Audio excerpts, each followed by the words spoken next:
कि हमारे घर में भूल कर भी पुत्री का जन्म नहीं होना चाहिए। अगर हमारे घर में पुत्री पैदा हुई तो मैं तुम्हें जान से मार दूंगा और उस पुत्री को भी मार डालूंगा।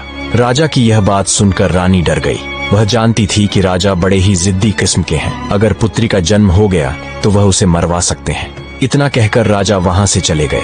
अब तो रानी रोज भगवान से प्रार्थना करती थी, हे परमात्मा, मुझे पुत्री मत देना, वरना राजा उसे जीवित नहीं छोड़ेंगे। दोस्तों, भगवान की कृपा से राजा कालभद्र की रानी ने सर्वप्रथम एक पुत्र को जन्म दिया। यह देखकर रानी और राजा दोनों बहुत प्रसन्न हुए।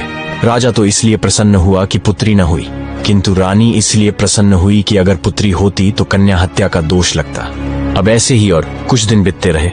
कुछ समय बाद रानी ने फिर से गर्भ धारण किया। बच्चे के जब जन्म होने का समय आया, उसी दौरान राजा को किसी जरूरी काम से दूसरे राज्य में जाना पड़ गया और उसे लौटने में कई दिन लगने वाले थे।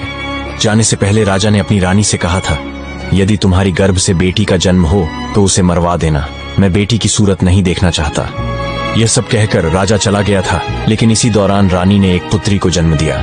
इस बात का डर वही हो गया। बेटी को देखकर रानी घबराई।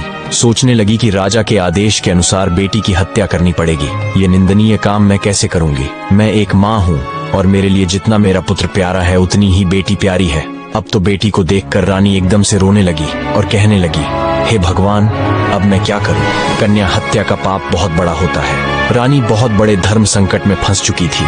रानी को रोते हुए देखकर उनकी जो दासी थी वह उनके पास आई और पूछने लगी, महारानी जी, घर में पुत्री हुई है, ये तो बड़े ही सौभाग्य की बात है, पर आप तो बैठी रो रही हैं, इसका क्या कारण है? क्या कोई अनहोनी हो गई? रानी बोली, हे दासी,